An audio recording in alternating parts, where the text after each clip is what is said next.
Guys কেমন আছো সবাই? আশা করি সবাই খুব ভালো আছো। কয়েকদিন আগে ভারতের সাউথে তেলুগু ইন্ডাস্ট্রিজে একটা নতুন সিনেমা এসেছিল, যে সিনেমাটির নাম হচ্ছে সিং গীতাম। এটার অর্থটা কি আমি একটু সার্চ করে দেখছি। তো যাই হোক, চ্যাট জিপিটি থেকে পেলাম এটার অর্থ হচ্ছে গান দিয়ে কথা বলার গল্প। তো এই সিনেমাটা আমি দেখে যেটা বুঝলাম, এটা একটা প্রতীকী কাহিনী। মানে প্রকৃতিকে আমরা মানুষের লোভের জন্য যে ধ্বংস করছি, আর সেটা যে কতখানি খারাপ প্রভাব ফেলতে পারে সেটাকে প্রতীকীভাবে বা কাল্পনিকভাবে এই সিনেমাটিতে বোঝানো হয়েছে। কাহিনী একটু স্লো, বাট ওভারঅল সিনেমাটা খারাপ না। ওভারঅল সিনেমাটা ভালোই লেগেছে আমার কাছে, আর এর জন্য এটার আইএমডিবি রেট 10/7। তো চলো আমরা শুরু করি। তো কাহিনীর শুরুতে আমাদের প্রতাপ নামের একটা ছেলেকে দেখানো হয়, যে কিনা জেলে বন্দী। আর তখনই প্রতাপের কাছে একটা কনস্টেবল আসে। তো সে এসেই প্রতাপকে বলে যে তুমি আজকে মুক্তি পেতে চলেছো। বাট প্রতাপ বলে আমার আরো কিছুদিন এখানে থাকার ইচ্ছা, প্লিজ আমাকে আর কিছুদিন রেখে দিন। বাট প্রতাপের কোনো কথাই সে শোনে না এবং তাকে জোর করে জেল থেকে বের করে দেয়। আর প্রতাপ আসলে জেলে গিয়েছিল কারণ সে অনেক মানুষের কাছ থেকে টাকা ধার নিয়েছিল, আর টাকা ধার করতে না পারার কারণে তার জেল হয়েছিল। তবে জেলে থাকা অবস্থায় তার যে সুবিধাটা পেত সেটা হচ্ছে সে ফ্রিতে থাকা খাওয়া সকল ব্যবস্থাই পাচ্ছিল।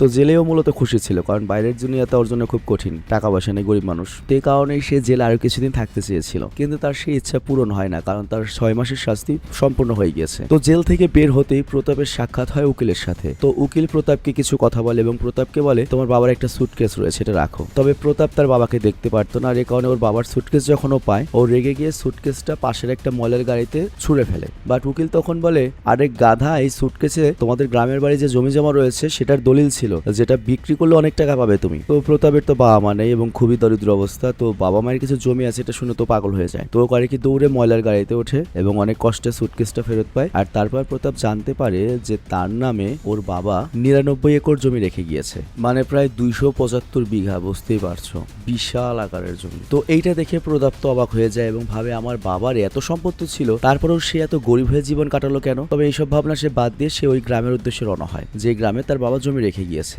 আর তার গ্রাম ছিল ভারতের তেলেঙ্গানার একেবারে অজপাড়াগার একটা জায়গা। আর ওই গ্রামের নাম ছিল হচ্ছে কুবেরপুরাম, এবং ওই গ্রামটা সম্পূর্ণ বন্ধা ছিল। একটা গাছও নেই, সবুজের কোনো ছায়াও ছিল না, চারিদিকে খালি ধুলা, মাটি আর পাথরই দেখা যাচ্ছিল। তবে এই গ্রামটাকে শুরু থেকে এমন ছিল। তো যাই হোক, এরপর প্রতাপ করে কি একটা ব্রিজ পার হয়ে কুবেরপুরাম গ্রামে পৌঁছায়। আর এইটাই একমাত্র ব্রিজ যেটা কুবেরপুরাম গ্রামকে মূল ভূখণ্ডের সাথে একত্র করেছে। তো যাই হোক, ব্রিজ পার হওয়ার পরে প্রতাপের পরিচয় হয় ভেঙ্কট নামের একজন ব্যক্তির সাথে। আর ওই ভেঙ্কট মূলত প্রতাপকে নেওয়ার জন্য এখানে অপেক্ষা করছিলেন, মানে একটা কোইন্সিডেন্স আর কি। আর ওই মুহূর্তে ভেঙ্কট তার বস রেনুর সঙ্গে ফোনে কথা বলছিল। রেনু একটা মেয়ে আর কি। তো ভেঙ্কট তখন ফোনে বলতে থাকে ম্যাডাম, আমি একটা ব্যক্তির সঙ্গে কথা বলেছি যে 2000 টাকার বিনিময়ে নকল প্রতাপ হয়ে আপনার জন্য অভিনয় করবে, আর আমি তাকেই নিতে এসেছি, আর শীঘ্রই তাকে নিয়ে আসছি আপনার কাছে। তো বুঝতেই পারছো এখানে আলাদাই একটা খেলা চলছে। আর ফোনে কথা বলার মাঝেই ভেঙ্কটের নজর পড়ে প্রতাপের উপর। তো ভেঙ্কট খুব খুশি হয়ে যায় এবং প্রতাপকে নিজের গাড়িতে নিয়ে যেতে শুরু করে। মানে ভেঙ্কট মনে করছে যে এটা তার ভাড়া করা নকল প্রতাপ, কিন্তু এটা যে আসল প্রতাপ তার জমি নিতে এসেছে এটা ভেঙ্কট জানতো না। তো বুঝতেই পারছো এই প্রতাপের জমি নিয়ে কি খেলা চলছে একটু পরেই মানে দেখতে পাবে। তো যাই হোক, রাস্তায় যাওয়ার পথেই ভেঙ্কট প্রতাপকে গ্রামের বিভিন্ন তথ্য জানাতে থাকে, যে এই জায়গাটা কেমন, এই জায়গাটা কোন টাইপের, এরকম টাইপের কথাবার্তা আর কি। তবে এই কথার মাঝেও গাড়িতে প্রতাপ খুবই বোরিং ফিল করছিল। তো এই জন্য সে মিউজিক প্লেয়ারটা অন করে দেয়। বাট গান শুরু হতে ভেঙ্কটের অবস্থা খুবই করুণ হয়ে যায়। আর তখন দেখা যায় গাড়ির পেছনে ওরা দুজন ছাড়াও আরো একজন ছিল, যে পুরো মালখোর আর কি। আর সে প্রতাপকে বলে এই মেয়ে, তুমি জানো না এটা হচ্ছে ভেঙ্কট, যে গান শুনতে একটুও পছন্দ করে না, গান শুনলে ওর কানের সমস্যা হয়, আর এই জন্য সে গানকে খুব ভয় পায়। মানে এটা একটা কমেডি সিনেমা, বুঝতেই পারছো, অ্যাকচুয়াল সিনেমাটা আরো মজার। তো এসবের মাঝেই হঠাৎ করে অচমকা তাদের গাড়িটা একটা গাছের সঙ্গে এসে অ্যাক্সিডেন্ট করে, মানে ওই গানটার নিয়ে। আর তখনই গাছের মধ্যে থেকে গৌরী নামের একটা মেয়ে বেরিয়ে আসে, আর সে এসে ভেঙ্কটের উপর চিৎকার চেঁচামেচি করতে থাকে। আর গাছটা এতই বড় ছিল যে ওই গাছের যে একটা গর্ত ছিল, সেই গর্তে গৌরী আরাম করে বসে থাকতে পারতো এবং সারাদিন সেখানেই থাকতো। তো ভেঙ্কট তখন গৌরীকে বলে মাথা নষ্ট করিস না, এনে 500 টাকা। বাট গৌরী বলে তুমি জানো না আমার কোনো টাকার প্রয়োজন নেই, আর তাছাড়া তুমি আমার গাছে যে ধাক্কা দিয়েছো, এখন দ্রুত গাছের কাছে মাপ চাও। তো এই সব জিনিস দেখে প্রতাপ খুবই অবাক হয়ে যায় এবং প্রতাপ ভাবতে থাকে মেয়েটা তো বেশ অদ্ভুত এবং সবার চেয়ে ভিন্ন,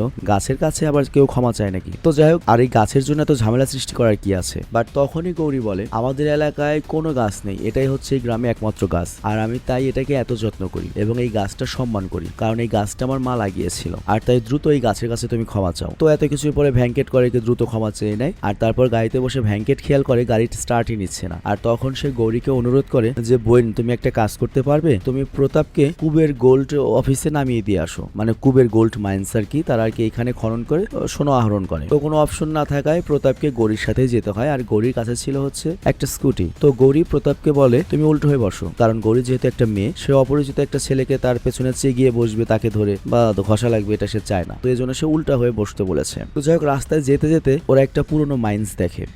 তো প্রতাপ যখন জিজ্ঞাসা করে তখন গৌরী বলে এটা এমন একটা জায়গা যেখানে একবার গেলে কেউ ফিরে আসে না এবং সেটা অনেক বছর ধরে বন্ধ করা, আর এই কারণে এটা খুব সেন্সিটিভ একটা জোন, আর এর জন্য ওখানে সাহস করে কেউ যায় না। আর এরপর আমরা রেনু এবং তার বাবাকে দেখি, যারা অসহায় ব্যক্তিদের দিয়ে মাইনিং করে, মানে গ্রামের মানুষরা খুব গরিব, তাদের দিয়ে হার্ড ওয়ার্ক করায়, অল্প বেতন দেয় আর কি। তবে অনেক মাইনিং করার পরও তারা গোল্ড খুঁজে পাচ্ছিল না, শুধুমাত্র পাথরে উঠে আসছিল। তো এ কারণে রেনু তাদের কর্মীদের উপর অনেক রাগ দেখাচ্ছিল। তবে রেনু যাই করুক না কেন তার বাবা তার উপর কখনোই খুশি ছিল না। তবে রেনু তার সর্বোচ্চ দিয়ে তার বাবার সামনে নিজেকে যোগ্য প্রমাণিত করার চেষ্টা করে যাচ্ছিল। তো যাই হোক, মাইনিং করার সময় এখানে কিন্তু অনেক রকমের দুর্ঘটনা ঘটতো। তবে রেনু কখনোই কর্মীদের ক্ষতিপূরণ দিত না, উল্টো বলতো এটা তোমাদের দোষ। তো যাই হোক, এরপর আবার আমাদের গৌরী এবং প্রতাপকে দেখানো হয় তারা সেই জায়গায় পৌঁছে গিয়েছে যেখানে গ্রামের প্রতিটা ব্যক্তি মাথা ঠেকায়। মূলত এই গ্রামের নাম তো তোমরা জানোই, কুবের গ্রাম নাকি কি। তো এইখানে যে ভগবানটা রয়েছে ওদের, তার নাম হচ্ছে কুবের ভগবান এবং তারা এর পূজাই করে, মানে এখানে গ্রামের সকল ব্যক্তিরা এই কুবের ভগবানকে মানে আর কি। তো এরপর এখান থেকে গৌরী প্রতাপকে কুবেরা গোল্ড মাইন্স অফিসে নামিয়ে দিয়ে আসে।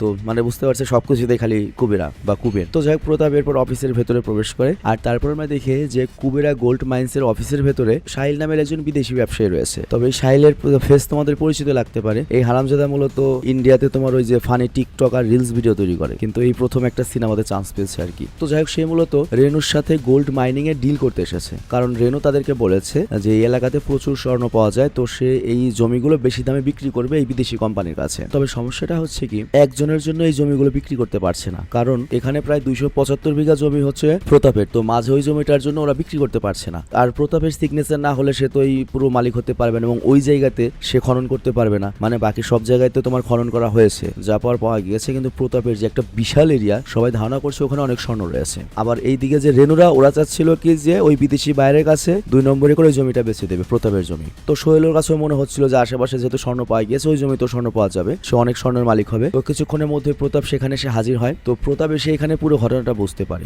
কারণ এখানে প্রতাপের মতোই আরেকটা ব্যক্তিকে নিয়ে আসা হয়েছে, ওর নামও প্রতাপ, মানে নকল প্রতাপ আর কি। তো নকল প্রতাপকে দিয়ে মূলত ওই ডকুমেন্টসে সাইন করিয়ে ওই সম্পত্তি সাহিলের নামে করে দিবে, মানে বিদেশি ওই বাইরের নামে, তারপর ওরা টাকা নিয়ে ভেঙে যাবে। কিন্তু রেনুর পরিকল্পনা এখানে সত্য হয় না, কারণ আসল প্রতাপ তো এখানে চলে এসেছে। তবে রেনু প্রথমে আমাদের প্রতাপকে দেখে তারা সাজানো লোকই ভেবে নিয়েছিল, আর এই কারণে সাইন করার সময় প্রতাপ যখন সকল ফাইলস পড়ে দেখছিল, তখন রেনু পাশ থেকে বলছিল, এই বেটা তুই এত ওভার অ্যাক্টিং করছিস কেন, যতই অ্যাক্টিং করিস 2000 টাকার বেশি কিন্তু পাবি না। কিন্তু পরেই বুঝতে পারে রেনু যে এটাই আসল প্রতাপ, যে কিনা উদয় মানানের পুত্র এবং এই সকল সম্পত্তির আসল উত্তরাধিকারী। তো এটা জানার পরে রেনু প্রতাপকে অনুরোধ করে যে তুমি এখন কিছু বলো না, অনেক বড় একটা ডিল, যদি জমিটা সেল করে দিতে পারি অনেক টাকার মালিক হবো। দেখো এখানে যা স্বর্ণ পর আমরা তো পেয়ে গিয়েছি, এখানে নতুন করে আর কোনো স্বর্ণ নেই, শুধু তোমার জমিটাই কেউ খুঁড়তে পারেনি, কারণ ওই জমিটা কারোর মালিকানা নেই। কিন্তু ওই জমিটা যদি বিক্রি করে দেওয়া যায় তাহলে আমরা 100 কোটি টাকা পাবো। কিন্তু প্রতাপ যখন এটা জানতে পারে জমির দাম 100 কোটি টাকা, সেভাবে স্বর্ণ যদি না থাকে তাহলে জমি কেন এত টাকা দিয়ে কেউ নেবে, তাহলে অবশ্যই 200-300 আরো বেশি কোটি টাকা স্বর্ণ রয়েছে। তো এটা ভাবার পরে প্রতাপ ওই সাহিলকে বলে, দেখো প্রথমে আমরা আমার জায়গাটা, আমার জমিটা চেক করব, যদি সেখান থেকে গোল্ড বের হয় তবে আমি সাইন করব, আর যদি গোল্ড বের হয় তাহলে আমাদের ডিল ফাইনাল। মানে ব্যাপারটা আমি বুঝিয়ে বলি, ও প্ল্যানটা কি করেছে, যদি ওখান থেকে গোল্ড বের হয় তাহলে আমাদের প্রতাপ কি করবে, 100 টাকার জমি 200 কোটি টাকা ডিমান্ড করবে, আর তারপর সে রেনুর সাথে ডিল করে তুমি আর আমি 50-50 নেবো। তো সাহিলে বলে আচ্ছা ঠিক আছে, তোমার এই প্রস্তাব আমি পছন্দ করলাম, যদি স্বর্ণ খুঁজে পাওয়া যায় তাহলে তোমার জমি কিনবো, বেশি দাম দিয়ে কিনবো। মানে ওই সাহিল বা ওই বিদেশির তো লস নাই। আর রেনু আর রেনুর বাবা এখানে ছাগলের 3 নাম্বার বাচ্চার মতো বসে থাকে, কারণ তারা তো আর এই জমির মালিকও না, কিছুই না। উল্টো প্রতাপ যে 50% দিতে চেয়েছে তাই তো বেশি, কিন্তু প্রতাপ তো গ্রামে এসেছিল সর্বোচ্চ 2-4 লাখ টাকা পাবে এই আশায়, কিন্তু এখানে সে দেখে কোটি টাকার ফাইল। তো যাই হোক, এরপর রেনু প্রতাপকে বলে, দেখো আমরা এত মাইনিং করেছি গত 10 বছরে, কোথাও সোনা পাইনি, শুধু একটা জায়গায় মাইনিং করা বাকি রয়েছে, সেটা হচ্ছে তোমাদের জায়গা যেখানে ওই বড় গাছটা রয়েছে। তো প্রতাপ তখন বলে, সমস্যা কোথায়, গাছটা কেটে ফেলো, তারপর মাইনিং করো, তারপর গর্ত করো, দেখি সোনা পাওয়া গেলে তো আমাদের সুকপাল। সাহিলের কাছে 200 কোটি টাকা ডিমান্ড করবো। তবে কিছুক্ষণ পরে আমরা দেখি অফিসের বাইরে গ্রামের যে সকল শ্রমিক ছিল তারা এসে হাজির হয়েছে, আর ওইখানে আমরা গৌরীকেও দেখি। তো গৌরী মূলত সবার পক্ষ নিয়ে বলে যে মাইনে যে দুর্ঘটনাগুলো ঘটে এগুলোর জন্য দায়ীকে বলুন, আর এই যে দুর্ঘটনাগুলো ঘটছে, শ্রমিকরা আহত হচ্ছে, তাদের কি ক্ষতিপূরণ পাওয়া উচিত নয়? তো গৌরীর বাবা তখন গৌরীকে বুঝিয়ে বলে, দেখ মাইন ছাড়া আমাদের কাছে আর কোনো ইনকামের পথ নেই। তো এই জন্য সে গৌরীকে থামিয়ে দিতে চায়, মানে গৌরীর বাবাও এই মাইনে কাজ করে আর কি। আর এখানে গৌরীর বাবা আরো বলে, আমরা তো বাধ্য হয়ে এখানে কাজ করি, যদি এটা ঝুঁকিপূর্ণ কাজ, কিন্তু এছাড়া আর কি করে খাবো, আমাদের এখানে কোনো গাছগাছালি হয় না, ভূমি নষ্ট হয়ে গিয়েছে, আমরা কি করব? তো যাই হোক, এরপর সেখানে প্রতাপ আসে, আর গৌরীর বাবা যখন প্রতাপের পরিচয় পায় তখন সে প্রতাপকে এমন একটা ভাব করে লাগে যেন প্রতাপকে চেনে, আর তারপর সে তার মেয়েকে বলে, যা ওকে গ্রামে নামিয়ে দিয়ে। তবে গ্রামে পৌঁছানোর পরে প্রতাপ দেখে যে গ্রামের মানুষগুলো সবই অদ্ভুত, মানে এখানকার যারা বসবাস করে তারা খুব বেশি অদ্ভুত। এবং কিছুক্ষণ পরে গৌরী এখানে সতী নামের একটা মেয়ের সঙ্গে দেখা করে, আর এই মেয়েটার স্বামী বেঁচে নেই এবং সতী যুবতীর স্বামী মাইনিং করার সময় দুর্ঘটনায় মারা গিয়েছে, কিন্তু ক্ষতিপূরণ হিসেবে কিছুই পায়নি। আর গৌরী ছাড়া সতীকে সাহায্য করার মতো কেউ নেই। তো এর জন্য গৌরী মাঝে মাঝে ওকে কিছু টাকা দিত। আর এই গৌরী কিন্তু আবার প্রেগনেন্টও। আর এরপর গ্রামের সবাই যখন প্রতাপের বাবার নাম শুনে গ্রামের সবাই অন্যরকম ওর সাথে রিয়াক্ট করে, সবাই অনেক বেশি শ্রদ্ধা করছিল। তো প্রতাপ তো খুব অবাক হয়ে যায় যে আমি যে টাউনে ছিলাম কেউ আমাকে কুত্তা বিলেও মনে করতো না, এখানে আমার এত দাম কিসের জন্য? আমি তো জাস্ট এখানে এসেছি আমার বাবার জমি বিক্রি করে আমি চলে যাব, কিন্তু তারা কেন আমাকে এত সম্মান বা শ্রদ্ধা করছে? তো কেন প্রতাপের এত সম্মান এই গ্রামে, এটা তোমরা পরে বুঝতে পারবে। তবে আমি একটা হিন্ট দেই, যে গ্রামে ওর বাবার এতখানি সম্পত্তি, তার মানে ওর বংশ বা ওদের পরিবার এই এলাকাতে একটা প্রভাবশালী বা একসময় খুব জনপ্রিয় একটা ছিল আর কি, বুঝতেই পারছো, পরিবার ছিল। তো যাই হোক, এরপর গৌরী করে কি প্রতাপকে একটা বাড়ির সামনে নামিয়ে দেয় যেখানে প্রতাপ এখন থেকে থাকবে। তো বাড়িতে প্রবেশ করার পরে প্রতাপ দেখে যে এখানে একজন দাদিমা থাকে। তো গৌরীও সেখানে চলে আসে। তো গৌরী এসে বলে যে আমাদের এই দাদিমা একটা দুর্ঘটনার পর থেকে ঠিক মতো কথা বলতে পারে না, এবং সে এমন কিছু ভাষায় কথা বলে যেটার অর্থ আজ পর্যন্ত আমরা কেউ বুঝতে পারিনি। আর এই পয়েন্টটা তোমাদের মনে রাখতে হবে যে মানে কিভাবে বা কি অসুখে একটা মানুষ অন্য ভাষায় কথা বলে। তো এই গ্রামে অনেক কিছুই ভৌতিক ঘটে আর কি। তো যাই হোক, এরপর আমরা দেখতে পাই যে দাদিমা প্রতাপকে কিছু বলার চেষ্টা করছিল, কিন্তু প্রতাপও বোঝে না, কেউ বোঝে না, আমরাও বুঝি না। তো প্রতাপও গ্রামবাসীর মতোই দাদিমাকে পাগল মনে করে নেয়, আর তাই দাদিমাকে সে পাত্তা না দিয়ে চলে যায়। আর এরপর আমরা গৌরীকে দেখি। আর গৌরী সেই গাছটিকে এত বেশি ভালোবাসে যে সে সব সময় গাছের মধ্যে নিজের সময় কাটায়। আর গাছের মধ্যে গৌরীর থাকার জন্য তো যথেষ্ট জায়গা রয়েছে, সে ওখানে বেশি সময় থাকতো। এবং কিছুক্ষণ পরেই গৌরীর বাবা তার জন্য খাবার নিয়ে আসে, এবং গৌরী গাছের মধ্যে বসেই খাবার খেয়ে সেখানেই ঘুমিয়ে পড়ে। আর পরের দিন সকালে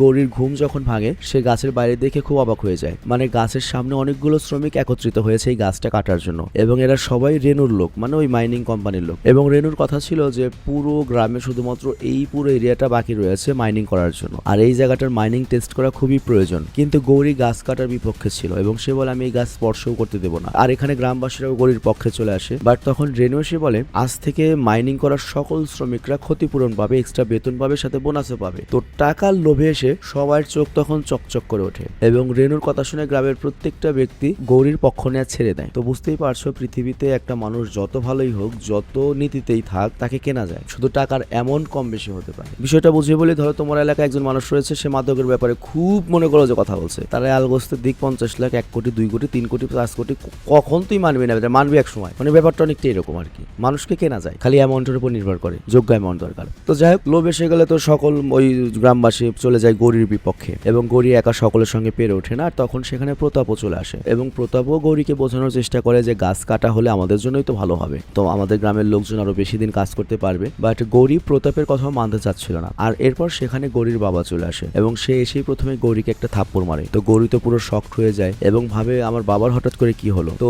এরপর গৌরী আর কোনো কথা বলতে পারে না, এবং গৌরীর সামনে সেই একমাত্র গাছটাই গ্রামের কেটে ফেলা হয়। আর গাছটা যখন কাটা হয়, তখন গৌরীর মানসিক অবস্থা এত খারাপ হয়ে যায় যে সে অনেক কান্নাকাটি করে। তার কাছে মনে হচ্ছিল তার আপন কেউ মারা যাচ্ছে। তো গৌরী একদম ভেঙে পড়ে, কারণ এত বছর সে গাছটির যত্ন করেছে, এত বছর গাছটির মধ্যে থেকেছে। এবং আমি রিলেট করতে পারি, আমাদের একটা দেবদারু গাছ ছিল, ওই গাছের আমি একবারে মকডলে থাকতাম, আম্মুর সাথে রাগ হলে পুরো একটা ঘরের মতো করে নিয়েছিলাম আমি। সেই গাছটা যখন কাটছে আমারও কষ্ট ছিল। তো যাই এরপর গৌরী চিৎকার করে বলে নিজেদের আশেপাশে তাকিয়ে দেখো, আর কোনো গাছ চোখে পড়ছে তোমাদের? এইটাই আমাদের গ্রামের একমাত্র গাছ ছিল, কেন এটাকেই তোমরা ধ্বংস করলে? এই গাছটাকে শুধুমাত্র তোমরা তোমাদের লোভের কারণে ধ্বংস করলে। তো এরপর গৌরী যায় হচ্ছে কুবের ভগবানের কাছে, আর সেখানে গিয়ে ভগবানের সামনে গৌরী নিজের দুঃখ ব্যক্ত করে, এই গ্রামের মানুষরা এটা ওইটা। আর তখনই ভূমিকম্প হয়, যার কারণে গৌরী একটা সুড়ঙ্গের মধ্যে গিয়ে পড়ে। আর সুড়ঙ্গের মধ্যে গিয়ে সে ভগবানের সঙ্গে আবারও কথা বলতে শুরু করে। আর উঠে দাঁড়িয়ে গৌরী বলে যে এই গ্রামবাসী খুবই খারাপ, তুমি কেন তাদের কথা বলার শক্তি দিলে? যে কথা দিয়ে তারা অন্যায়ের বিরুদ্ধে প্রতিবাদী করতে পারে না, তারা জীবনে কখনোই সত্য বলেনি, তারা টাকার লোভে সবসময় অন্ধ হয়ে যায়। ছোটবেলা থেকেই দেখছি তারা এই পুরো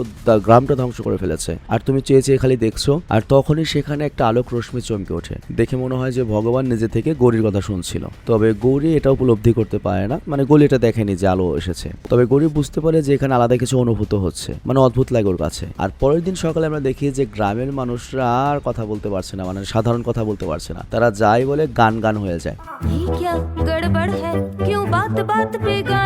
তো যাই হোক, মানে গ্রামের মানুষরা নর্মালি আর কথা বলতে পারে না, তারা যাই বলে তাই গানের মতো হয়ে যায়। তো এটা সবার কাছে শুনতে অদ্ভুত লাগছিল, কেউ বুঝে উঠতে পারছিল না যে কি হচ্ছে, কেন হচ্ছে, কিভাবে হচ্ছে, কেউ বুঝে উঠতে পারছিল না। চারিদিকে হইচই পড়ে যায়। আর এরপর গৌরী যখন ঘুম থেকে ওঠে এবং সে যখন কারোর সঙ্গে কথা বলতে যায়, তারও গানের মাধ্যমে কথা হয়। আর এরপর ধীরে ধীরে গ্রামের সবাই জেনে যায় যে পুরো গ্রামে এটা একটা মারাত্মক অবস্থা চলে গিয়েছে, সবাই এইভাবেই কথা বলছে।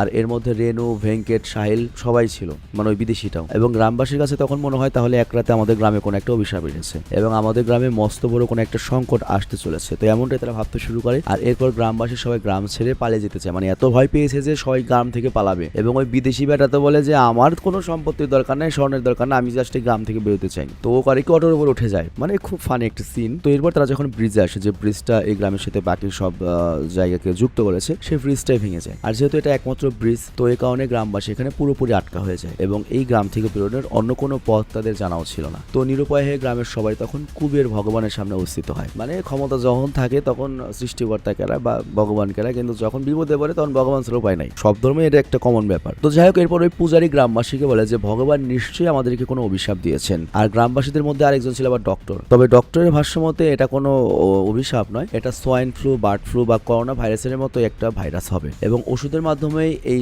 সং ভাইরাসকে বা সং ফ্লুকে নির্মূল করা সম্ভব। এবং এটার রেফারেন্স হিসেবে ডক্টর সবাইকে জানায় যে 1518 সালে এরকম একটা ডান্স ফ্লু ফ্রান্সে ছড়িয়ে পড়েছিল, এবং সেখানে হঠাৎ করেই সবাই নাচতে শুরু করে এবং একজন একজন করে এটা নাচ খালি ছড়িয়ে যায়, একজনকে দেখে আরেকজন নাচে, এবং টানা নাচের কারণে অনেকে মৃত্যু হয়েছিল। এবং মজার একটা কথা বলছি, এটা কিন্তু খুব সত্য একটা ঘটনা। তুমি চাইলে ইউটিউবে সার্চ দিতে পারো, এটা সার্চ দিবে হচ্ছে ডান্স ফ্লু নামে। এটা খুবই সত্য একটা ঘটনা, বাট এটা কেন হয়েছিল, মানে রিজন কি, এটা সম্পর্কে কোনো তথ্য আজ পর্যন্ত বিজ্ঞানীরা বের করতে পারেনি। তো ভিডিওর মাঝখানে আমি একটু অফ টপিক কথা বলি, যেহেতু আমাদের ভিডিওগুলো এন্টারটেইনিং এর সাথে জ্ঞানও দিয়ে থাকি। তো 1518 সালে আমি এডিটরকে রিকোয়েস্ট করবো আমি যে কথা বলছি সে অনুযায়ী ভিডিও দিতে। ডান্স ফ্লু নামে একটা ভাইরাস ফ্রান্সের একটা শহরে ছড়িয়ে যায়, আর এটা শুরু হয়েছিল শহরের রাস্তায়। দেখা যায় যে একটা নারী হঠাৎ করে রাস্তায় নাচতে শুরু করেছে, এবং কয়েকদিনের মধ্যে দেখা যায় তার আশেপাশে যত মানুষ রয়েছে শত শত মানুষ জম্বির মতো অনিয়ন্ত্রিতভাবে ভূতের মতো নাচতে শুরু করেছে, এবং অনেকদিন তারা নিজে ছিলেন যতক্ষণ না পর্যন্ত তারা ক্লান্তিতে অজ্ঞান হয়ে যান। এবং ঐতিহাসিক বিবরণের দাবি অনুযায়ী কেউ কেউ হৃদরোগে, স্ট্রোকে এবং অতিরিক্ত ক্লান্তিতে মারাও গিয়েছিল,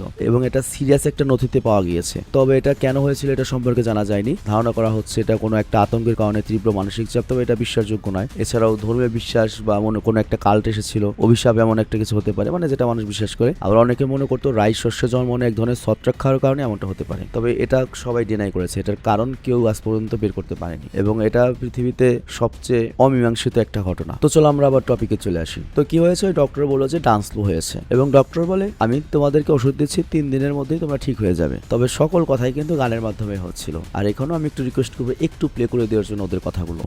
1570 में फ्रांस में क्या हुआ था याद है। তো যাই হোক, ডক্টরের ধারণা ছিল ওষুধ খেয়ে প্রতি ব্যক্তি ঠিক হয়ে যাবে, এবং এই চান্সে সে কামিয়ে নেয়। আর এরপর আমরা দেখি যে এই গম্ভীর পরিস্থিতি দেখে গৌরী বুঝতে পারে আসল কাহিনী কি। গৌরীর অনুভব হয় যে এই সবকিছু তার জন্যই হচ্ছিল, কারণ সে ভগবানকে বলেছিল তারা যদি প্রতিবাদী না করতে পারে তাহলে কথা বলার শক্তি কেন দিলে। কিন্তু গৌরী তো এটা বলতে পারছে না কাউকে যে এটা ওর জন্য হয়েছে, তাহলে গ্রামবাসী তোকে 12টা বাজিয়ে ফেলবে। আবার এরপর আমরা দেখি পূজারী, মানে মনে করো যে পুরোহিত, সে করে কি রেনোয়ার তার বাবার কাছে গিয়ে বলে আপনি যদি কখনো ভগবানকে অপমান করে থাকেন বা ভগবান যেটা চেয়েছিল আপনারা সেটা দেননি, বা কোনো মনে করেন যে কি জানি বলে মানত করেছিলেন সেটা হয়তো করেননি, সেজন্য হয়তো গ্রামবাসীকে অভিশাপ দিয়েছে। বাট এরপরে সে ভয় পেয়ে যায়, তারপর বলে না, শুধুমাত্র আপনি নাই, গ্রামের হয়তো যে কেউ যদি এটা করে থাকে যে ভগবানকে কোনো ওয়াদা করেছিল কিন্তু সেটা পূরণ করেনি, তাদের জন্য এটা হতে পারে। তো এরপর গ্রামের সবাই মনে করার চেষ্টা করে কে কি মানত করেছিল, ভগবানের সাথে কি কি বেয়াদব করেছে। কেউ করে কি পাহাড়ে চক্কর কাটা থাকে, কেউ মাথার চুল ফেলে দেয়, কেউ ভগবানের সামনে লাড্ডু প্রসাদ রাখে। তো এরই মাঝে পূজারী আবার করে কি আলাদা আলাদা পূজার নামে গ্রামবাসীদের কাছ থেকে টাকা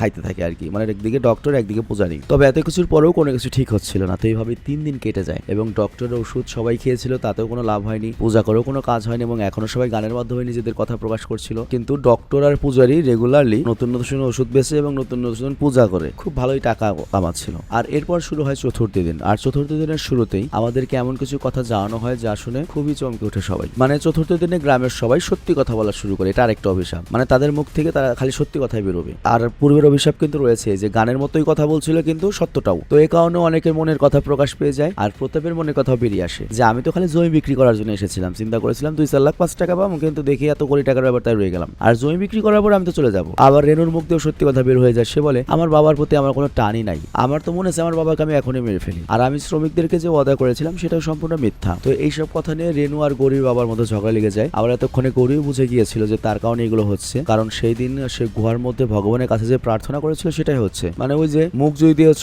কথাই না বলতে পারে আর যদি প্রতিবাদী না করতে পারে, তাই জন্য সবাই সত্য কথা বলছে। তো ভগবান সে অভিশাপগুলো দিয়েছে। তবে ওইদিকে রেনু আর গৌরীর বাবা ঝগড়া করছিল, এবং এসবের মাঝে হঠাৎ করে রেনুর করে কি গৌরীর বাবাকে থাপ্পড় মেরে দেয়। তো এই জন্য গ্রামের সবগুলো শ্রমিক বলে দেয় আমরা আর কাজ করবো না, মানে কেউ রেনুর হয়ে কাজ করবে না। প্রতিটি শ্রমিক কি করে কি রেনুর বাড়ির সামনে বসেছিল, এবং রেনুকে তারা বলছিল ক্ষমা চাইতে এবং তাকে স্বীকার করতে যে আসলেই সে ক্ষতিপূরণ দেবে প্লাস বেতন বাড়াবে। বাট রেনু বলে আমার এসব নিয়ে কোনো ঝামেলা নেই, তোমাদের কাছে আর কোনো কাজ নেই, তো বাধ্য হয়ে আমার কাছে কাজই করতে হবে। গ্রামের প্রতিটা শ্রমিক আওয়াজ তুলে বলে আমরা আর তোমার কোনো কাজ করব না। বাট প্রতাপ তাদেরকে বুঝিয়ে বলে, মানে আমাদের নায়ক, আপনাদের কাজ করা উচিত। তবে গ্রামবাসী প্রতাপের কথাতেও রাজি হয় না এবং গৌরী তখন প্রতাপকে বলে তুমি আমাদের এসব ঝামেলায় না ঢুকলেই ভালো হয়, কারণ এসবের সাথে তোমার কোনো লেনা দেনা নেই। কিন্তু প্রতাপের তো সবচেয়ে বড় লেনা দেনা, কারণ এই শ্রমিকরা যদি তার জায়গাতে মাইনিং না করে, যদি গোল্ড না পাওয়া যায়, আর গোল্ড না পাওয়া গেলে তো সে চড়া দামে জমি বিক্রি করতে পারবে না। তো পরের দিনই গ্রামবাসী যায় হচ্ছে কুবের ভগবানের সামনে এবং সবাই মিলে কুবের ভগবানের যে সামনের পাথর সেখানে পানি ঢালে এবং পানি ঢালার সাথে সাথে কিছু লেখা ভেসে ওঠে এবং গ্রামবাসীরা দেখে সেখানে লেখা রয়েছে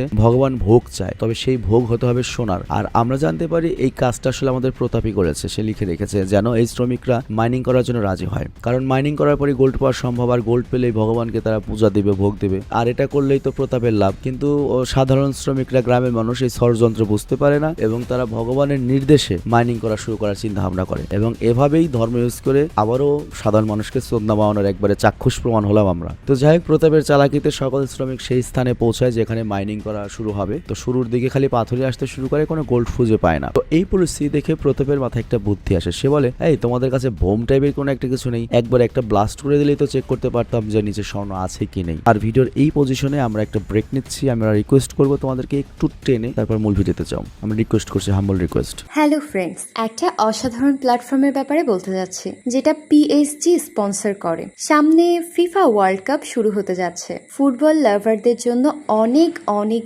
বড় অপরচুনিটি। 11 জন ফুটবল ওয়ার্ল্ড কাপ শুরু হবে। তুমি তোমার ফেভারিট টিমকে সাপোর্ট করতে পারো, লাইভ ম্যাচ দেখতে পারবে দুনিয়ার যে কোনো প্রান্ত থেকে, ম্যাচের ইনসাইট এবং অনুমান করতে পারো স্কোর, আর সাথে উইনও হতে পারো। এছাড়াও এখানে আরো অনেক খেলা রয়েছে, যেমন ক্রাশ, চিকেন রোড। এখানে তুমি অনেক উপহারও জিততে পারো, যেমন BMW, আইফোন, ল্যাপটপ এবং আরো অনেক কিছু। আর স্ক্রিনে দেওয়া প্রোমো কোড রেজিস্ট্রেশনে ইউজ করলে প্রথম ডিপোজিটে পাবা 50,000 রুপি, আর ফ্রি স্পিন তো থাকছেই। এখানে উইনিং মানি খুব সহজেই উঠানো যায়, যেমন আইপে, সাম্পাত, বিসওয়া, ক্যাশ এবং অন্যান্য উপায়ে। এন্টারটেইনের জন্য এটা ইউজ করতে পারো, যেমন অনেকেই করে। তো কমেন্ট চেক করো, রেজিস্ট্রেশন করো আর রিওয়ার্ড যেত। তো যাই হোক, ব্রেকের পরে আমরা আবার ফেরত আসলাম। ব্রেকের আগে আমরা কি দেখেছিলাম যে প্রতাপ বলছে যে আমরা একটা বোম ফিট করি, যে তাহলে বুঝতে পারবো গোল্ড আছে কিনা। তো এরপর সে করে কি সকল শ্রমিকদের সরিয়ে সুড়ঙ্গ দিয়ে নিচে যায় এবং বোম ফিট করে আসে এবং তার প্ল্যান হচ্ছে এক ধামাকায় সম্পূর্ণ সুড়ঙ্গ ব্লাস্ট করে দেবে। বাট তখনই বাইরে থেকে শ্রমিকরা দেখে যে বোমের একটা প্লাগ খুলে রাখা রয়েছে। তো তারা করে কি সেটা লাগিয়ে দেয় কৌতূহলবশত এবং মুহূর্তেই সুড়ঙ্গের মধ্যে একটা ধামাকেদার ব্লাস্ট হয়। বাট ফরচুনেটলি প্রতাপ সেই সুড়ঙ্গের মধ্যে থাকলেও বেঁচে যায়, তার কিছুই হয় না। কিন্তু প্রতাপ একটা গোল্ডের বার খুঁজে পায়। তো প্রতাপ সেই গোল্ডেন বার নিয়ে করে কি গৌরীর বাবার হাতে তুলে দেয় এবং সেখানকার সবাই বলতে থাকে যে ছোট্ট একটা সোনার জন্য, আমাদের ভগবানের জন্য, আমাদেরকে বাঁচানোর জন্য প্রতাপ নিজের জীবন বাজিয়ে রেখেছে। মানে বুঝতেই পারছো ভগবান কি চেয়েছে, স্বর্ণের ভোগ, আর প্রতাপ সেটা আনার জন্য এতখানি রিস্ক নিয়েছে। তো গ্রামবাসী তো খুব খুশি। গ্রামবাসী বলে যে প্রতাপ আমাদের জন্য জানার রিস্ক নিয়েছে, তো আজকে থেকে প্রতাপই আমাদের লিডার। ঠিক এভাবেই ধর্ম ইউজ করে এইসব সুবিধাবাদীরা আমাদেরকে ইউজ করে ভাই, সিরিয়াসলি সকল ধর্মে। তো যাই হোক, এভাবেই মনে করো যে প্রতাপকে ওরা সবাই বাপ মনে করা শুরু করে, লিডার মনে করা শুরু করে। আর তারা আরো বলে যে আজ থেকে আমরা রেনুর আর কোনো কথা শুনবো না, আমরা প্রতাপের কথা শুনে কাজ করবো। তো এইসব ঘটনা দেখে গৌরীও ইমপ্রেস হয়ে যায়, মানে প্রতাপের প্রতি। এবং গৌরীর মনে হয় যে গ্রামে এমন একজন এসে গিয়েছে যে এই গ্রামে পরিবর্তন নিয়ে আসবে, যে সাধারণ গ্রামবাসীর জন্য নিজের জান রিস্কে ফেলতে পারে, সে তো অবশ্যই গ্রামের ভালো করবে। তো গৌরীও এটা ভেবে খুব খুশি হয় এবং কোথাও না কোথাও গৌরীও প্রতাপকে পছন্দ করতে শুরু করে। তো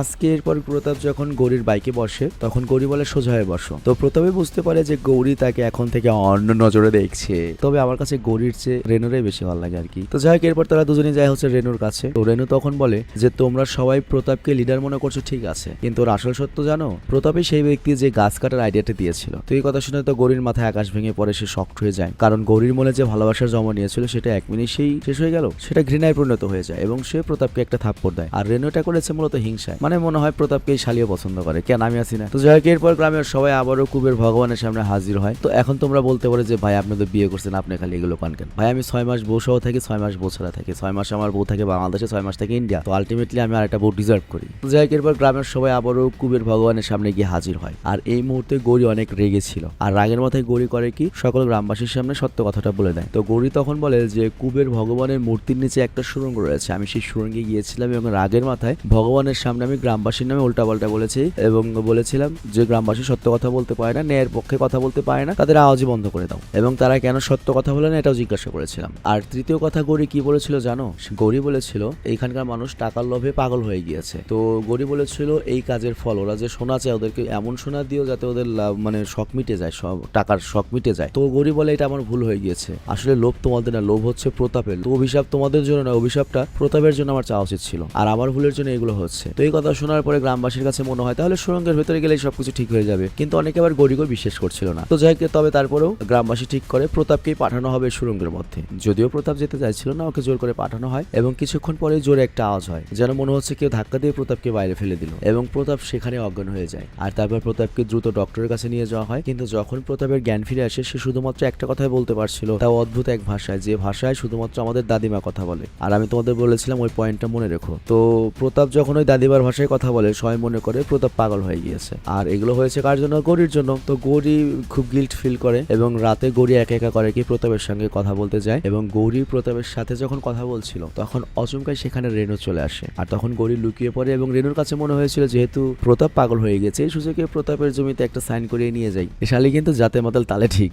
তো যাই হোক, কিছুক্ষণের পর গৌরীও সেখানে উপস্থিত হয়, কিন্তু এখানে তো গৌরী উপস্থিত রয়েছে। তো গৌরী তো সব বুঝতে পারে এবং গৌরী রেনুর সামনে চলে আসে এবং ওর সাথে ঝগড়া শুরু করে। বাট তখনই আমরা দেখি দুজন অপরিচিত ব্যক্তি প্রতাপকে কিডন্যাপ করে নিয়ে যাচ্ছে। তো এখানে গৌরী আর রেনু দুজনেই প্রতাপকে বাঁচাতে চাইছিল, কিন্তু তারা তো মাইয়া মানুষ, তাই না? তো এই কারণে তেমন কিছু করতে পারে না, কিন্তু কিডন্যাপারের পিছু নাই। তো যাই হোক, রেনু যখন প্রতাপের কাছে সাইন করার কথা বলেছিল, প্রতাপ কিন্তু সাইন করেছিল ঠিকই, কিন্তু সেই অদ্ভুত ভাষায়, যে ভাষায় গ্রামের কেউ জানে না। তো যাই হোক, এরপর আমরা দেখি যে গৌরী আর রেনু প্রতাপ পর্যন্ত পৌঁছে গিয়েছে।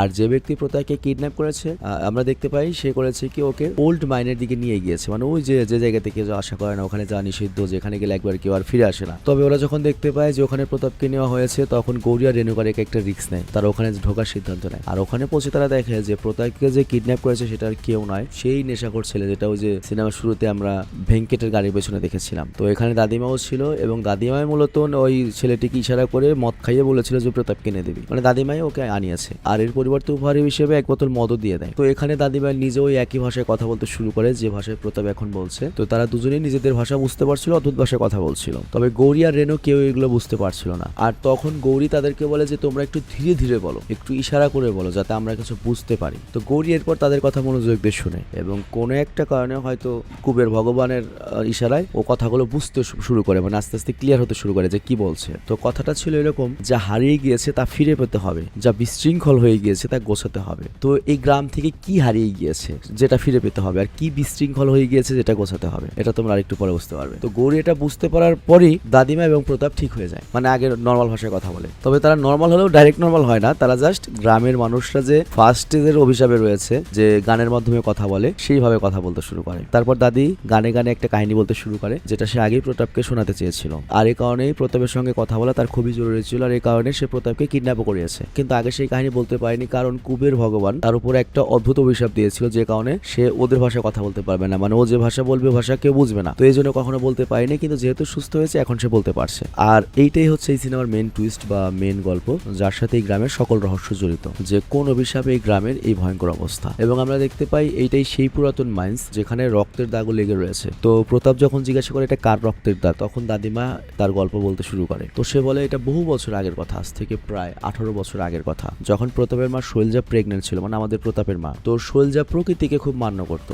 এবং সে কখনোই এই গ্রামের কাউকে গাছ কাটতে দিত না। এবং যখনই কোনো শিশুর জন্ম হতো সে তার মুখে একটা বীজ রাখতো এবং তার লালা দিয়ে থুতু দিয়ে সেই গাছটা লাগানো হতো, বীজটা লাগানো হতো, এবং ওই বাচ্চার সাথে সাথে ওই গাছেরও জন্ম হতো। আর এই রীতি শৈলজা তৈরি করেছিল এবং এই গ্রামের সবাই শৈলজাকে, মানে প্রতাপের মাকে অনেক সম্মান করতো। আর এই গ্রামটা তখন সবুজে সমারোহ ছিল, চারিদিকে খালি গাছ আর গাছ এবং চারিদিকে ফসল হতো, শস্য উঠতো। আর এরপরই হঠাৎ করে আমরা রেনুর বাবাকে দেখি এবং সে কোনোভাবে জানতে পেরেছিল যে এই গ্রামের মাটির নিচে গোল্ড রয়েছে। সে একটা পাথর, সোনার পাথর দেখে জানতে পেরেছিল এবং তার মধ্যে লোভ জেগে ওঠে, মানে যে এখন সোহেল, মানে ওই নিগ্রোটা যেমন এসেছে গ্রামে, মনে করো জমি টোমা কিনে মাইনিং করবে, সেরকম ভাবে এসেছিল বড় লোক ব্যবসায়ী হিসেবে। তো সে প্রতাপের মায়ের সঙ্গে কথা বলতে পৌঁছে যায়। তো রেনুর বাবা তখন প্রতাপের মায়ের কাছে বলে যে আমাদের জঙ্গল কেটে মাইনিং করে গোল্ড বের করতে হবে, অনেক টাকার মালিক হয়ে যাবো আমরা। কিন্তু প্রতাপের মা তখন রেনুর বাবাকে চরম অপমানিত করে বাড়ি থেকে বের করে দেয়। রেনুর বাবাকে তো চিনতেই পারছো, এখন যে হুইল চেয়ারে বসে রয়েছে যেটা। তবে এই অপমানের পরে গৌরীর বাবা একটা ষড়যন্ত্র করে। গৌরীর বাবা মানে আমাদের বর্তমানে যে নায়িকা তার বাবা। তো সে গৌরীর দাদিমাকে, প্রতাপের মাকে গিয়ে বলে তোমার পেটে একটা বাচ্চা এসেছে, ওর তো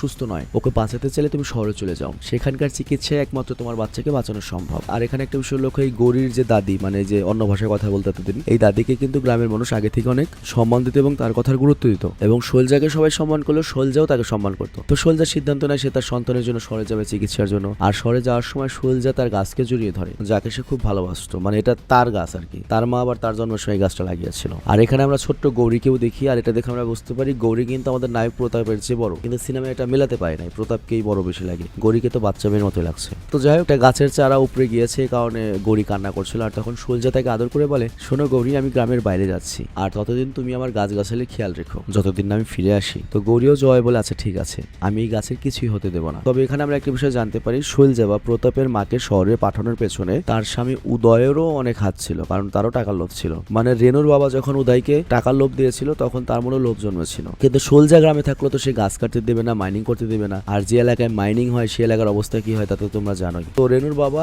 আর উদয় মিলে গৌরীর বাবার দাদিকে টাকা দিয়ে শৈলজাকে শহরে পাঠিয়ে দেয় বাচ্চা জন্ম দেওয়ার জন্য। তো শৈলজা যাওয়ার পরে গ্রামের প্রতিটা জিনিসে পরিবর্তন আসা শুরু করে, প্রতিটা গ্রামবাসীর জমি কিনে নেওয়া হচ্ছিল অল্প দামে, আর মাইনিং হচ্ছিল। আর এইদিকে শহরে শৈলজার ডেলিভারি হয়, পুত্র সন্তানের জন্ম দেয়, আর তার নাম হয় প্রতাপ। আর সুস্থ হওয়ার পরে শৈলজা যখন গ্রামে আসে তার তো চোখ ছানা বড় হয়ে যাওয়ার উপক্রম, সে বিশ্বাসই করতে পারছিল না, সে মাত্র 4 মাসে গ্রাম থেকে গিয়েছে, 4 মাসে গ্রামেরই অবস্থা। এবং এরপর শৈলজা জানতে পারে যে এসবের পেছনে দাদিমা রয়েছে, আর এইগুলো করছে হচ্ছে রেনুর বাবা। তো সে যায় রেনুর বাবার কাছে, আর তার কাছ থেকে সে জানতে পারে যে তার স্বামী ওই পরিকল্পনায় যুক্ত। তো তখন শৈলজা একেবারে মানসিকভাবে ভেঙে পড়ে, সে কোনোভাবেই বিশ্বাস করতে পারছিল না যে তার সাথে তার কাছের মানুষটা টাকার জন্য, লোভের জন্য এত বড় একটা ধোকা দেবে। শৈলজা রেগে যায় হচ্ছে সেই মাইনে, যেখানে প্রতাপের বাবা মানে উদয় ওকে বোঝানোর চেষ্টা করছিল, কিন্তু শৈলজা তো মানতে যাচ্ছিল না। এবং শৈলজা যেখানে দাঁড়িয়েছিল হঠাৎ করে সেখানে একটা ব্লাস্ট হয় এবং ব্রিজ ভেঙে পড়ার কারণে শৈলজা নিচে পড়ে যায়, সেখানেই মারা যায়। আর শৈলজার মৃত্যুর পরে উদয় মনে দুঃখ নিয়ে এই গ্রামের সব জমি জমা ছেড়ে দিয়ে, মানে ওই জমিটার সেলও করে না, সাইনও করে দেয় না রেনুর বাবাকে, এবং প্রতাপকে নিয়ে চিরতরে চলে যায়। আবার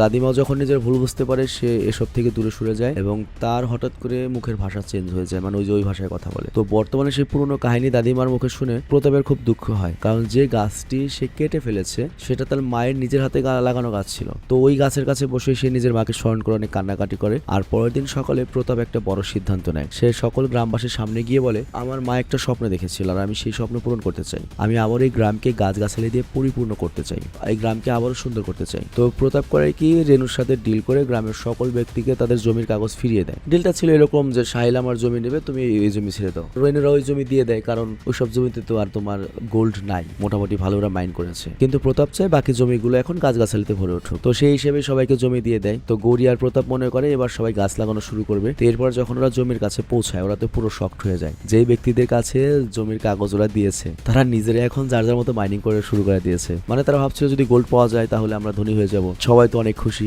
মানে তাদের চিন্তা আসেনি গাছ লাগানোর, কি গাছ লেগে কি লাভ, মাটি খুঁড়লে যদি স্বর্ণ পাওয়া যায় সেটা তো তারা বড়লোক হয়ে যাবে। বাট প্রতাপ তখন অনুরোধ করে, ভাই আপনারা প্লিজ লাগান। তো এক বেটায় তখন কয়, বেটা কি লাগান মানে বাজে কথা বলিস কেন? প্রতাপ বলে, গাছ লাগান, আর আমি আপনাদের এই জমি দিয়েছি লাগানোর জন্য, গর্ত করার জন্য নয়। বাট সেখানকার লোকেরা বলে, আমরা যদি এখানে লাগানোর বদলে নুনু পেয়ে যাই, সরি সোনা পেয়ে যাই, তাহলে খারাপ কি? আর গাছের চেয়ে তো সোনাই ভালো বেশি, আমরা বড়লোক হয়ে যাব, আমরা রেনুর থেকেও বড়লোক হবো, তারপর ওর মুখে আমরা টাকা ছুঁড়ে মারবো। বাট রেনু তখন বলে, বাহ, এই সোনা তোমরা বিক্রি কোথায় করবে? তোমাদের লবিং আছে, তোমাদের কাছ থেকে গোল্ড কে কিনবে? শেষ পর্যন্ত তোমরা আমার কাছেই বিক্রি করবে। তো 3 দিনের মধ্যে আমার যে স্বর্ণ আছে সেটা আমি বিদেশে রপ্তানি করে দেবো। তো যদি আমার কাছে বিক্রি করো তাহলে তোমাদের লাভ হবে, আমি আছি তোমাদের স্বর্ণ কেনার জন্য। তো সবাই তো খুব খুশি, মাইনিং করা শুরু করে দেয়, এটাই ভাবে যে রেনুকে দিলে তারা টাকা পাবে। আর এরপর আমরা দেখি গ্রামের বাচ্চারাও এই স্বর্ণের লোভে মাইনিং করা শুরু করেছে, কারণ তারাও ধনী হতে চায়। এবং হারামজাদারা করেছে কি, তারা কুবের ভগবানের মূর্তির নিচে যে সুড়ঙ্গ রয়েছে সেখানে যায় সোনা খোঁড়ার জন্য, তাদের ধারণা ওখানে সোনা রয়েছে। তো এসব দেখে গৌরী আর প্রতাপ পুরো আপসেট হয়ে যায়। তারা ভাবে যে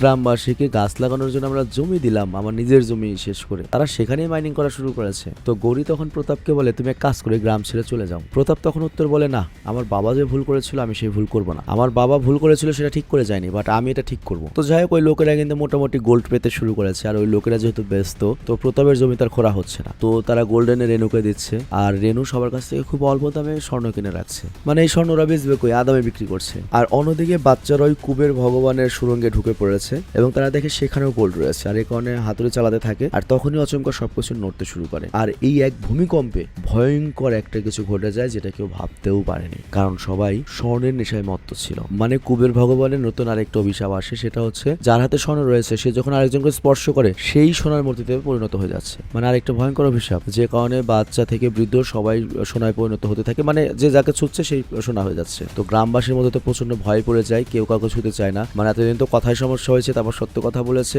এখন তো কেউ কাউকে ছুতেও পারছে না। মানে গৌরী কুবের ভগবানের সামনে যে তৃতীয় অভিযোগটা করেছিল সেটা সত্য প্রমাণিত হলো, যে ওদের টাকার যে লোভ রয়েছে সেটার ফল দিয়ে দিও, সোনার লোভ ওদের মিটাই দিও। গ্রামবাসীরা পাগল মতো ভয় পাচ্ছে স্বর্ণ দেখে। তো এরপর সব উলটপালট হয়ে গিয়ে গিয়েছে এবং প্রতাপ তখন বলে পুরাতন মাইন্সের নিচ দিয়ে একটা রাস্তা রয়েছে যেটাতে আমরা গ্রামের বাইরে যেতে পারবো, কিন্তু আমরা তো কেউ কাউকে ছুতে পারবো না, তো এই জন্য আমাদের একে অপরের কাছ থেকে দূরত্ব বজায় রাখতে হবে। তো প্রতাপের কথা শুনে সবাই পুরাতন মাইন্সের মধ্যে প্রবেশ করে এবং সেখান দিয়ে বের হওয়ার রাস্তা খুঁজে নেয়। আর এই পুরাতন রাস্তা দিয়ে সবার আগে সাহিল বাইরে বেরিয়ে আসে, মানে ওই ব্যবসায়ী। আর বাইরে এসে সে একদম স্বাভাবিক হয়ে যায়, মানে আর গান গিয়ে কথা বলছিল না এবং সাহিল খুশি হয়, বলে যে অভিশাপ থেকে বেঁচে গিয়েছি এবং বলে যে আমি আর বাপের জন্য এই স্বর্ণের পাগল হলাম না, আমার জান বাচ্চাই রে বড় কথা। আর একটা আমরা তো ভেঙ্কেটের কথা বলতে ভুলে গিয়েছিলাম। তো যে ভেঙ্কেট গান শুনলেই মনে করে বিরক্ত বোধ করতো, যে গাড়িতে গান চলে দিল আর গাড়ি এক্সটেন্ড করে ফেললো প্রথমে সিনেমার, তো ওই ভেঙ্কেট আশেপাশে সবাই গান গাচ্ছে, ও বেঁচে রয়েছে কিভাবে। তো অ্যাকচুয়ালি গ্রামবাসীরা যখন গান গিয়ে কথা বলা শুরু করেছে সে নিজের গানকে একবারে বন্ধ করে দিয়েছিল। আর প্রতাপ তখন ওকে একটা রেডিও এনে দিয়েছিল যেখানে সবসময় নিউজ চলতো, তো এই কারণে সে গানগুলো শুনতো না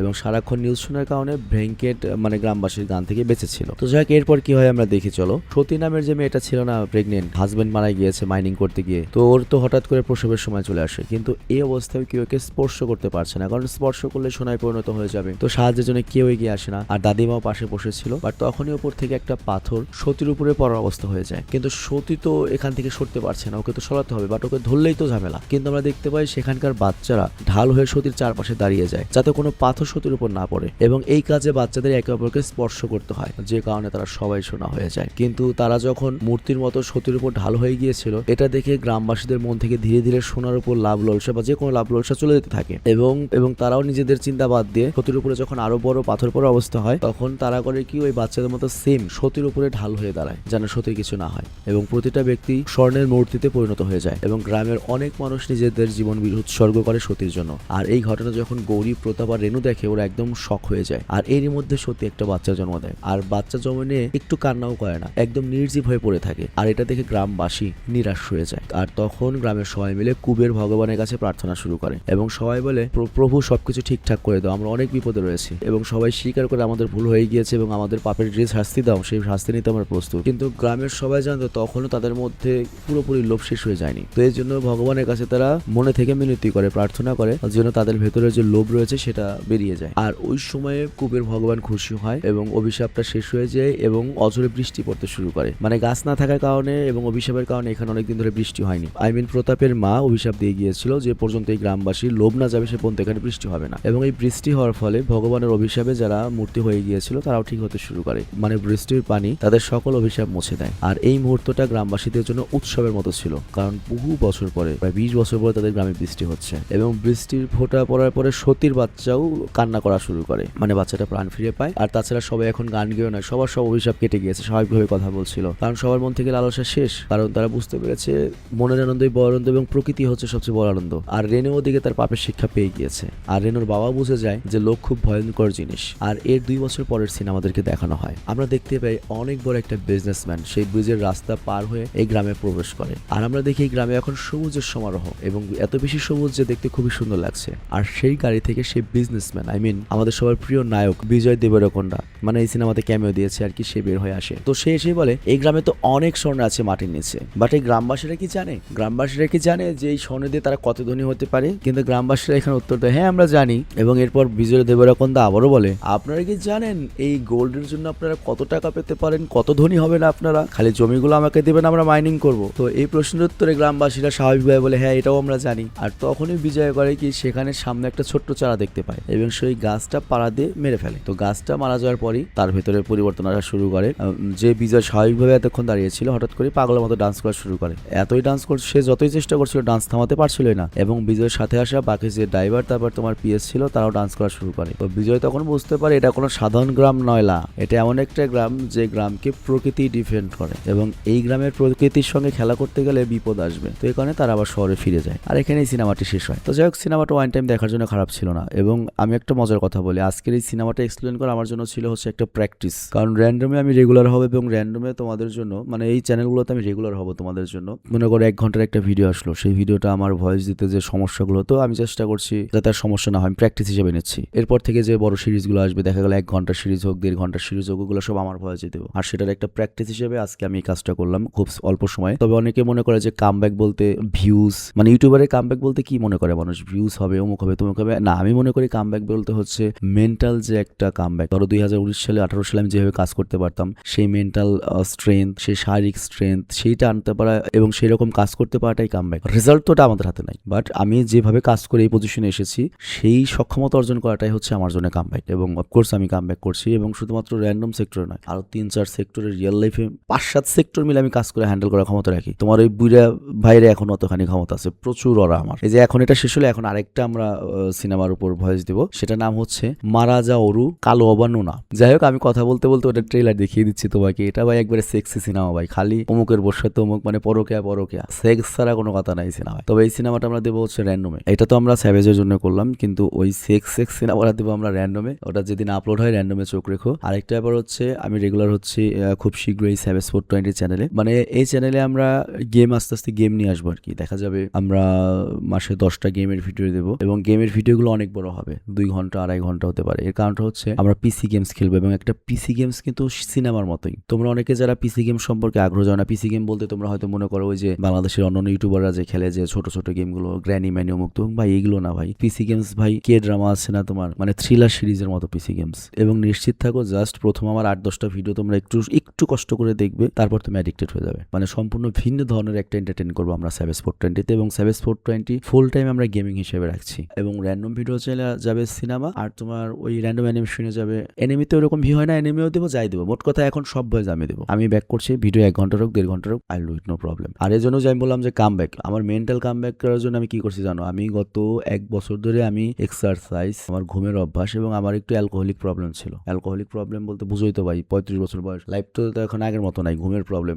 ওই দেখা গেল আমি 10-15 দিনে একবার বা মাসে 2-3 বার অ্যালকোহল খাওয়া হতো। তবে অ্যালকোহল ওই মাসে 2-3 বার অ্যালকোহল খাওয়াটা প্রবলেম না, কিন্তু সমস্যা হচ্ছে আমি যখন অ্যালকোহল নিয়ে বসতাম তখন একবার 750 ml একা খেয়ে ফেলতাম। তারপর মনে করো খুব বুঝতেই পারছো কেমন লাগে, হ্যাংওভার। তো আমার লাইফে যা যা প্রবলেম আছে সবগুলো আমি ফিক্সড করে আমি নিজেকে একবারে 18-19 সালের মতো রেডি করে, মানে তারুণ্য নিয়ে আমি ফিরে আসতেছি। তো আমার জীবনে কামব্যাক মানে হচ্ছে মেন্টাল কামব্যাক, শারীরিকভাবে কামব্যাক করা, ভিউজ দিয়ে কামব্যাক করা না। মোট কথা আমার কাজ করার ক্ষমতা থাকতে হবে, আমাকে হ্যাপি থাকতে হবে। হ্যাপি ফিল করাটা হচ্ছে সবচেয়ে বড় একটা উইন লাইফের, এবং আমি লাইফে হ্যাপি থাকতে চাই। এবং আরেকটা ব্যাপার হচ্ছে আমি তোমাদেরকে সাথে যে স্ট্রিম করবো, আমি তোমাদের সাথে সমস্যা শুনবো, এবং আমার লাইফের অনেক সমস্যা তোমাদের সাথে শেয়ার করবো। ফর এক্সাম্পল ধরো অ্যালকোহলিক যে আমার ব্যাপারটা, আমি এটা কিভাবে হ্যান্ডেল করলাম, এটা কিন্তু আমি 2023 সাল থেকে আমি খুব সিরিয়াস পর্যায়ে চলে গিয়েছিলাম, কিন্তু একবারে পাইনি। সব সময় ধাপে ধাপে, মানে কিছুদিন গেছে আমার প্রতি 3 দিনেও হয়েছে, কিন্তু আমি ওটাকে সামহাউ কন্ট্রোল করে এমন পজিশনে আনছি এখন আমার ওটা দরকার পড়ে না। আমি এখন 7 দিন জিম হিট করতেছি, আমি এখন হেলদি খাবার খাচ্ছি। তো এইটা কেন বললাম, অনেকে এইগুলো বলতে চায় না, তারা তোমাকে হস করলে দেখাবে কিন্তু নিজের প্রবলেম বলবে না। কিন্তু আমি চাই আমি তোমাদের সাথে ফ্র্যাঙ্কলি মিশবো, কারণ আমার ভুলগুলো যদি তোমাদের সাথে শেয়ার না করি, আমার তো অভিজ্ঞতা অনেক, 35 বছর অভিজ্ঞতা, তোমরা মাত্র বড় হচ্ছ, তো আমার অভিজ্ঞতাগুলো তোমাদের লাইফে কাজে লাগবে,